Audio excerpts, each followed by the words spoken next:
estoy relatando es un método de represión feroz para tratar de poder justificar medidas económicas que traen descontento, y entonces, ¿quién se iba a movilizar o iba a hacer un paro si hasta pibes de 15 años desaparecían, o 16 años? ¿Quién iba a manifestarse en contra de eso? Tenemos el apoyo popular. Decía, ¿qué apoyo popular? Tenían un terror, teníamos todo, no te dejaban salir. En este esquema, Martínez de Hoz, ¿qué es lo que hace? Dice, bueno, todas las leyes, ¿se acuerdan de aranceles? Todo lo que se proponía, dice, había un arancel del 90%, bájalo, congela salarios, libera precios, con salarios congelados, fíjense, ¿no? La diferencia. Congela salarios y libera precios. Y baja los aranceles 40 puntos, del 90 al 50%. ¿Qué es lo que pasa? Con estas medidas, lo que uno hubiera esperado es que las empresas nacionales empiecen a cerrar. ¿Por qué? Porque había una cuestión de tasa de interés real negativa. Esa tasa de interés real negativa que había surgido porque la tasa de interés iba detrás de la inflación, y además porque no se indexaban los créditos, entonces la tasa de interés quedaba siempre que se fijaba, se licuaba y había siempre una fuerte tendencia a endeudarse. Porque ahí era un negocio, procesos inflacionarios, te endeudabas y en 4 años, una deuda de 30 años, así eran las viviendas. Eso le pasó a mi viejo, habían sacado a 30 años en la época de Ilia, para construir la casa donde hoy viven todavía, y a los, creo que en el 72, con Ilia estuvo del 63 al 76, en el año 72, cancelaron el préstamo a 30 años porque las cuotas eran, como decir hoy, de 1.000 pesos. ¿Por qué? Porque no se habían actualizado, no se actualizaban con la inflación. Entonces la inflación las licuaba. Había devaluación, ¿se entiende? Devaluación del peso, del tipo de cambio y todo, entonces era nada. Se aumentaban salarios, eso quedaba fijo, eso era lo negativo. Entonces, ¿qué otra consecuencia negativa tenía la tasa? Creo que esto lo hemos hablado, la tasa de interés real negativa. Es que financia proyectos de inversión inviables. Y claro, que no son competitivos. Digo que cuando yo lo comparo con la TIR o la tasa interna de retorno o el valor actual neto, automáticamente como la tasa de interés real era negativa, por más que sea un desastre, el proyecto cerraba y funcionaba. Entonces, ¿qué es lo que hace? Lo que hace entonces es congela todo esto, baja esperando que se termine todo digamos que empiece, con esto empieza a que comience la desindustrialización. Lo que había ocurrido es que esto no pasa, ¿por qué? Porque en realidad cuando baja esos 40 puntos lo que hace es eliminar lo que se llama el agua de la tarifa. ¿Qué era lo que había pasado? Cuando se arancela la economía, si bien se le entrega un mercado cautivo y todo esto que habíamos nosotros hablado, que era lo que pasaba con la sustitución de importaciones, se le entrega un mercado cautivo al empresario nacional, cuando coloco aranceles excesivamente elevados, lo que pasaba era que después de muchos años de evolución en la industria, los costos de producción hacían que, por ejemplo, el producto se pudiera vender a 12 pesos. Y los aranceles estaban puestos para que el producto que competía con ellos, que venía de afuera, entraran a 25 pesos. Con lo cual, ¿qué es lo que hacían los empresarios? O sea, agregando 20 pesos tenían ganancias.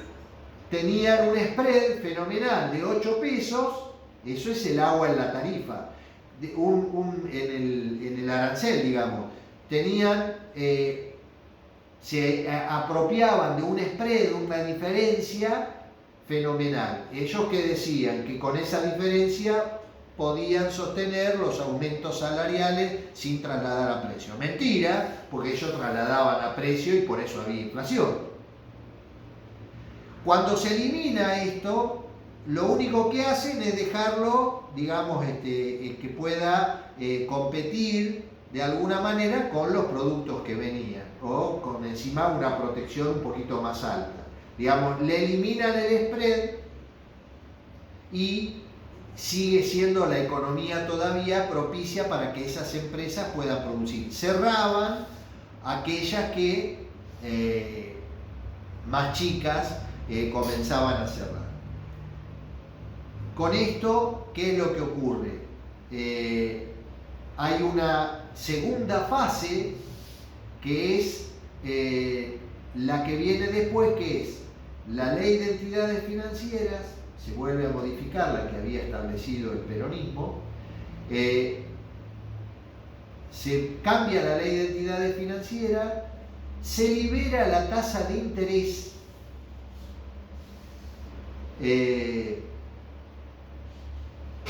basados en un artículo de McKinnon y Shaw, norteamericano, inglés y norteamericano, uno y otro, que lo que hacían era explicar los beneficios de la liberación de la tasa de interés, nada más que estaba eso explicado, ese paper estaba explicado para una economía estable, donde la inflación era del 2%.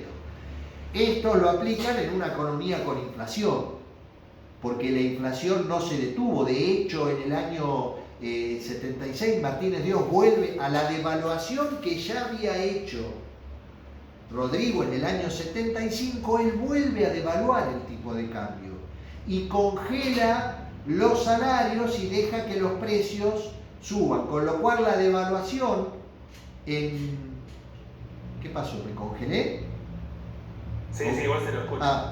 Con lo cual la devaluación, ¿a quién tiende en ausencia de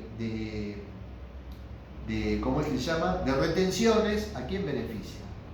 Al sector agrícola ganadero, del cual Martínez de Oz era, fue el abuelo de él, fue el fundador de la Sociedad Rural Argentina, ¿no? Bueno, entonces se genera esta fuerte devaluación y el congelamiento, el arancelamiento y después viene el segundo paso, que es la liberación de la tasa de interés. Cuando se libera la tasa de interés, ahora vamos a explicar qué es lo que ocurre. Lo que pasa es que quedan 3 minutos y tengo miedo que se me corte en el medio de la explicación. Se libera la tasa de interés y empieza a aparecer el enfoque monetario de la balanza de pagos, que lo que hace es bajar aún más los aranceles, y entonces ahí sí empieza el problema de las empresas, y liberar la tasa de interés y la apertura de la economía, por eso bajan los aranceles final, y la liberalización del mercado de capitales, la apertura de la economía, la libre entrada de capitales sin ningún tipo de restricción en el país. O sea, desde el punto de vista de la empresa industrial, tenía un mercado, estaba contraído el mercado donde no tenía ventas, tenía competencia extranjera y encima tenía niveles de deudas con diferencia a la tasa de interés. Tal cual. Además, hay un problema, digamos, ¿qué es lo que hace? Digamos, vos lo describí muy bien. ¿Qué es lo que hace? Y me viene bárbaro porque algo que me estaba olvidando. ¿Por qué ataca esto? Cuando congelan los salarios, la industria, si bien una pequeña parte exportaba, con tipo de cambios diferenciales y demás, ahora se unifica el tipo de cambio, con lo cual le elimina la posibilidad de exportar, y además le congelan los salarios, con lo cual, y liberan los precios, con lo cual la empresa no tiene a quién venderle. Y encima le abren la competencia, bueno, el peor de los escenarios. Sin embargo, Martínez de Oz saca una ley de promoción industrial para las provincias, para el interior. Me queda menos de un minuto, por eso estoy haciendo tiempo.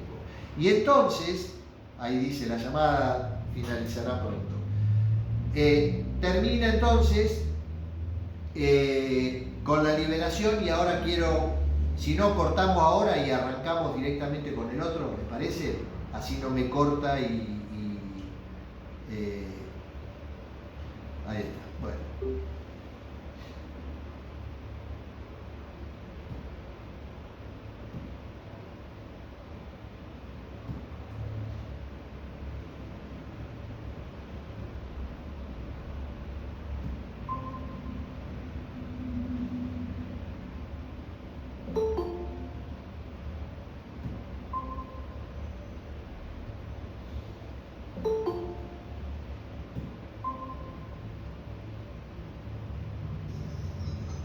Bueno.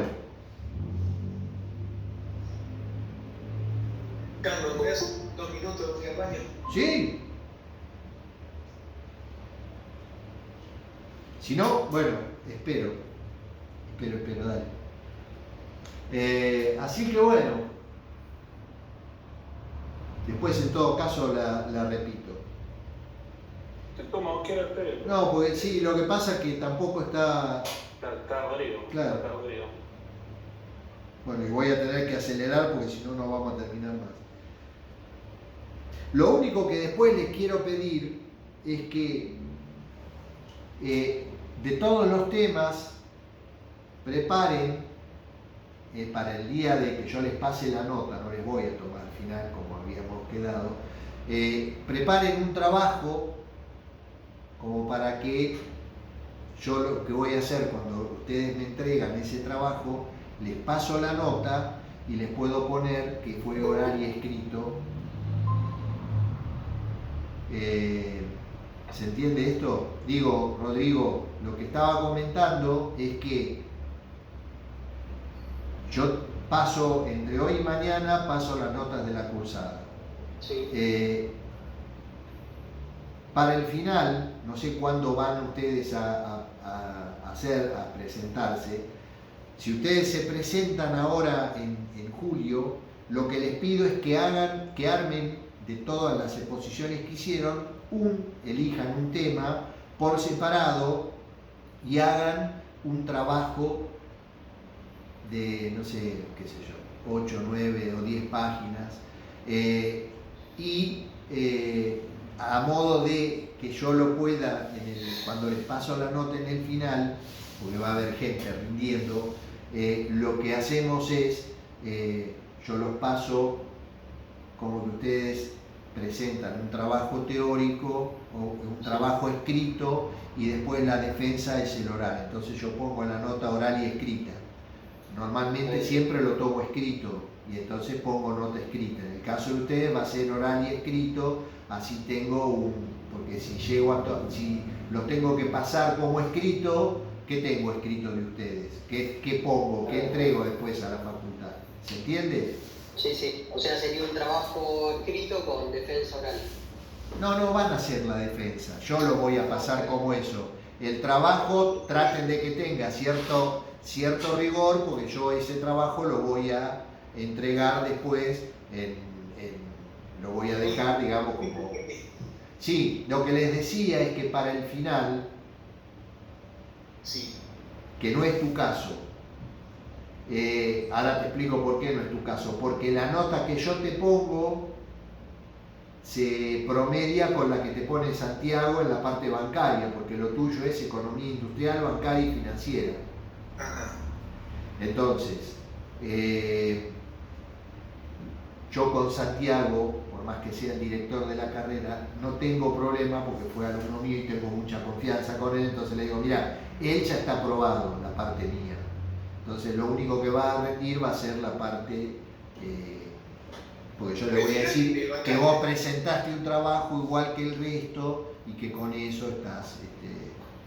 La idea es presentar en julio, o cuando nos anotemos en el final, presentar un... El día que ustedes se anotan en el final, para que les pasen la nota, ustedes van a la mesa, me entregan el trabajo, de paso yo me acuerdo que les tengo que pasar la nota y listo. Nada más que eso. Pero tengo que tener un trabajo o algo porque ese trabajo yo lo entrego con el resto de los exámenes finales después en la facultad. Para justificar la nota. Sí, profe, sí. perdón, no, por ahí me parece medio tonta, pero No. que quiere, no sé, digamos, un resumen de un capítulo determinado. Sí, elijan un tema, elijan, qué sé yo, elegí si querés el gobierno desarrollista y hacé un trabajo. Si querés hacer sobre la 1880, el modelo 1880-1930, hace la sustitución de importaciones en el gobierno peronista, lo haces en 1930-1943, la sustitución de importaciones, lo explicás. Digo, cómo tiene que ser y bueno, sobre todo lo que nosotros fuimos charlando y cómo lo fuimos viendo. Con algunas cuestiones de la parte política o institucional de lo que pasaba, una cuestión social y la parte económica de qué sectores, cuando ponen las industrias, ponen qué industrias se inician en esa época, cuáles vienen, si es en la época del desarrollismo, poner que, digamos, que hay 500 millones que aumentan la deuda externa, que vienen inversiones extranjeras directas, a qué sectores van, qué empresas, qué problemas hay.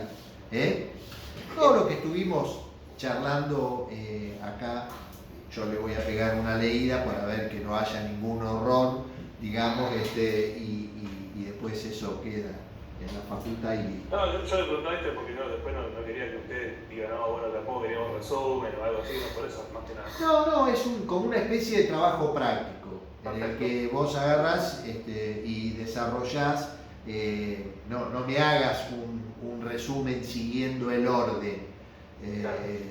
A ver, es como si yo te dijera, bueno, describa, por ejemplo, el plan de convertibilidad.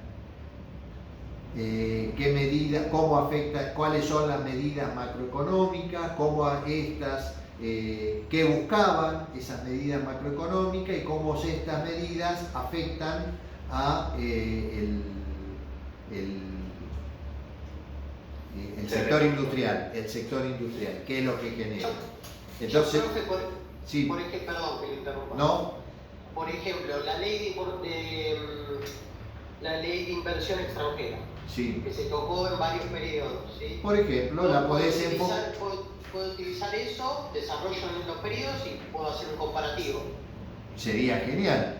Lo que pasa es que tenés que poner el marco en el que está cada una, tenés que tener un poder de síntesis que decir, bueno, la ley de inversión extranjera en un contexto del gobierno peronista, economía cerrada, salario, digamos, tipo la crisis, comentar lo que pasó mínimamente, o no comentar la crisis y hablar en qué contexto y cuál era la función que se buscaba.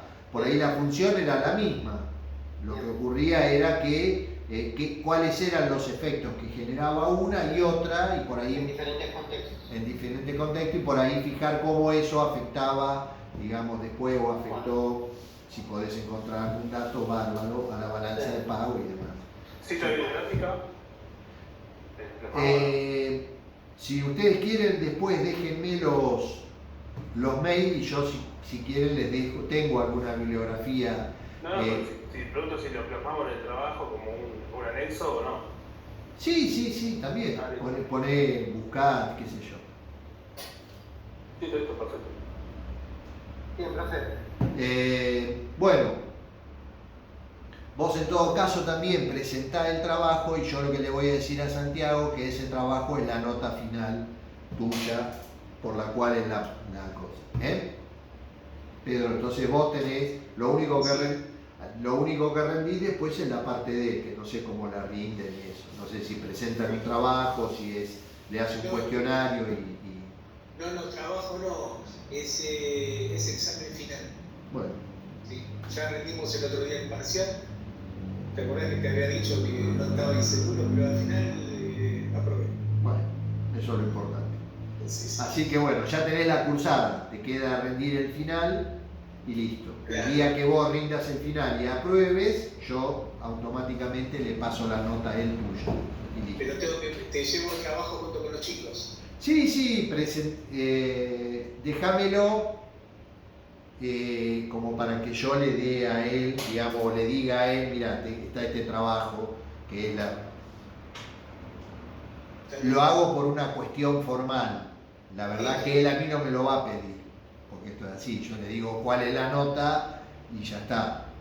No, bueno, esto se está grabando después. Bueno, retomamos.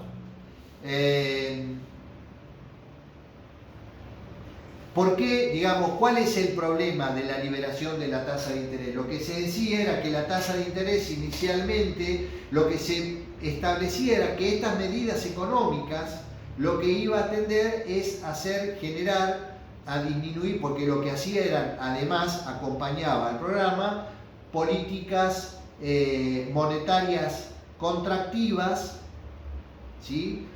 Al no emitir para los salarios, digamos, de no emisión monetaria, porque la idea era que la emisión monetaria era la principal causa de la inflación, la emisión monetaria para financiar los déficits públicos, y lo que iba a hacer era una política fiscal, el gasto público iba a caer fuertemente. Con estas medidas, entonces las medidas eran política fiscal contractiva, política monetaria contractiva. Política fiscal contractiva implica aumento de impuestos, mayor, era en ese momento el tanquecito de la DGI, vos te acordarás, Pedro, que decía que perseguía a los evasores para que paguen y demás. Entonces, política fiscal contractiva, política monetaria contractiva, la baja de los aranceles, congelamiento de salarios, y la apertura de la economía. Luego, la liberación de la tasa de interés, que lo que él decía era justamente iba a disciplinar a la economía, de modo que la tasa de interés iba a subir al principio, pero después iba a bajar, iba a tender a converger a los valores internacionales, y esto iba a servir porque se esperaba que la tasa de inflación cayera, y esto iba a servir para que todos aquellos proyectos industriales o de pymes y demás que no fueran competitivas o no fueran eficientes, iban a cerrar, y entonces iban a quedar solamente las que fueran competitivas, que era lo que se buscaba. Se hablaba permanentemente de la competitividad, de la profesionalidad, etcétera, etcétera. Muy bien. Esto era el esquema de lo que se quería hacer. ¿Qué fue lo que pasó? La política fiscal no fue contractiva. ¿Por qué? Porque se hizo en el año 78 un mundial que implicó un feroz aumento del gasto público en cuanto a los nuevos estadios que había que hacer. Todo eso, por supuesto, que eran créditos que venían del extranjero, ¿no? Créditos de endeudamiento. Había que ver la imagen positiva. Había que dar, claro, toda esta represión y todo. Por ejemplo, en el Mundial 78, en Francia, habían dibujado a Videla pateando calaveras en un arco. La pelota era las calaveras que las pateaba al arco, con un arquero que atajaba. Entonces querían cambiar toda esta cuestión de la represión, de los desaparecidos y demás. Sale el Mundial, además de que se genera el Mundial y aumenta el gasto público. También en el año 79 después hay un conflicto con Chile que hace que aumente el gasto en defensa.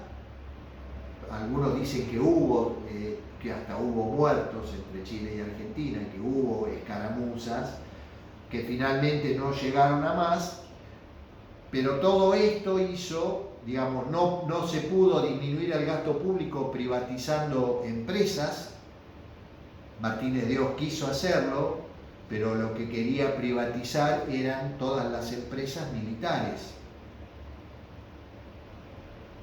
Ustedes saben, por ejemplo, que habían creado un ente con un fondo de 4.000 millones de dólares que estaba a cargo de Macera y de la Marina para desarrollar submarinos.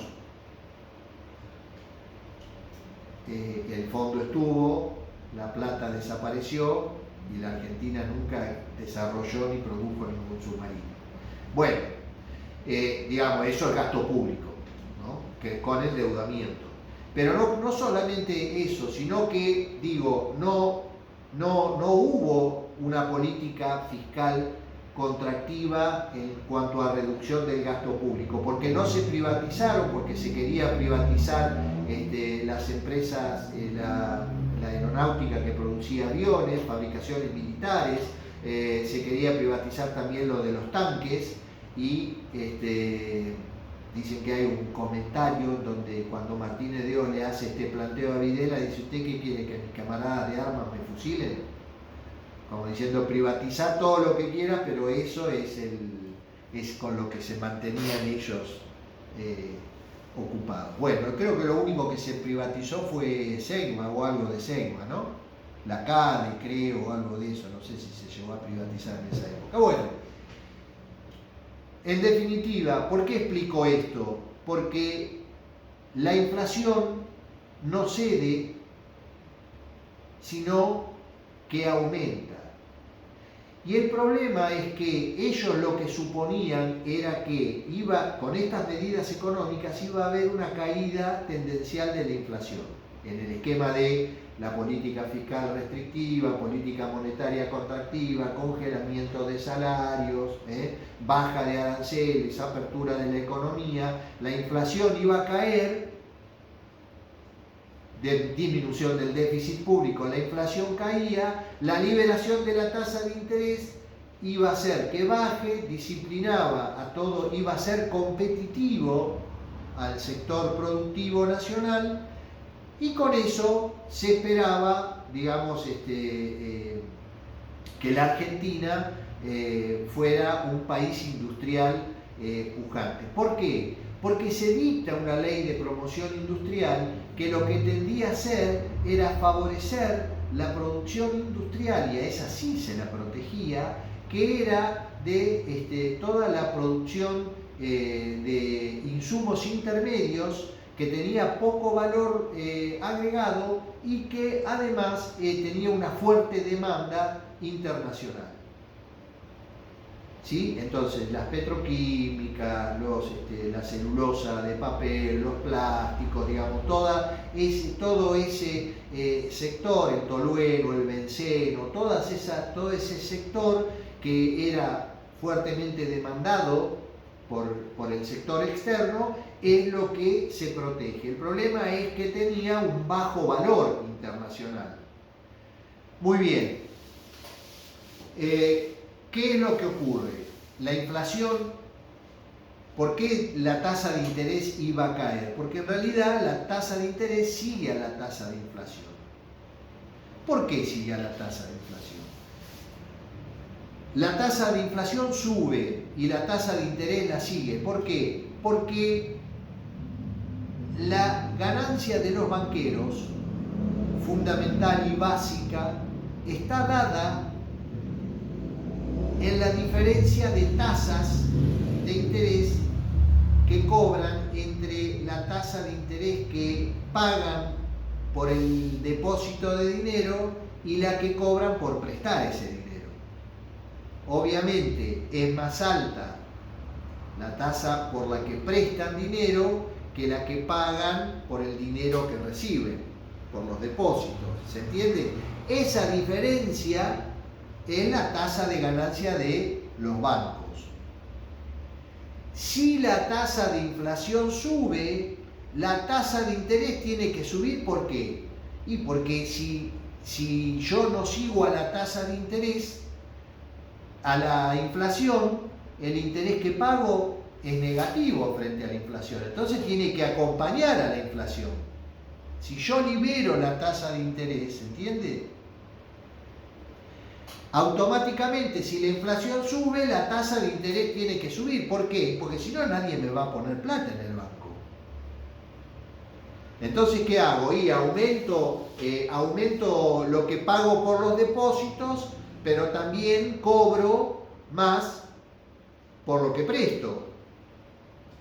¿Se entiende? Entonces, mantengo el spread. Esa diferencia es la tasa real que perciben los bancos. La tasa de ganancia, la básica. Entonces, este es el esquema macroeconómico por el cual la inflación se dispara y la tasa de interés sigue. ¿Qué es lo que ocurre con esto? La inflación fue altísima. Entonces, lo que ocurría fue el tema de la plata dulce, que hay una película, yo les recomiendo que la miren si pueden, y lo que hay es la famosa bicicleta financiera. Porque ¿qué era lo que pasaba? Nos estamos olvidando algo. El tipo de cambio estaba en la tablita cambiaria. ¿Qué era la tabla cambiaria? El tipo de cambio no era fijo, sino que el tipo de cambio, y esto es fundamental para entender todo el combo, el tipo de cambio se iba actualizando para que no se atrase, porque ¿qué pasaba? La inflación era alta. Entonces, la inflación iba, según lo que había planificado Martínez de Osis y el equipo económico, era que la tasa de inflación con las medidas descritas iba a tender a caer. Liberaban la tasa de interés, como la tasa de interés sigue a la tasa de inflación, si cae la tasa de interés también, convergiendo a la tasa de interés internacional, bajos niveles de tasa de interés. Lo que ocurría era además que el tipo de cambio, y acá estaba el problema, como la inflación iba a ir cayendo, pero había inflación. Entonces, si el tipo de cambio es fijo, se sigue atrasando. Entonces, para evitar ese atraso, lo que hacían era cada 6 meses devaluarlo. ¿Y qué hacían? Le decían hoy cuánto iba a valer el tipo de cambio dentro de 6 meses, cuándo iba a valer al año y cuándo iba a valer a los 18 meses, según una estimación de la caída de la tasa de inflación que ellos iban a suponer. Es decir, había la tabla cambiaria, lo que decía era cómo se devaluaba el tipo de cambio al compás de la inflación para que no se atrase y no pierdan los exportadores. O sea, lo que era como una herramienta para calcular bien los costos terminó siendo una herramienta especulativa. Entonces, ¿qué fue lo que pasó? Este sistema, como la tasa de interés y la tasa de inflación no cayó, el tipo de cambio no se actualizó, quedó con esa tabla cambiaria.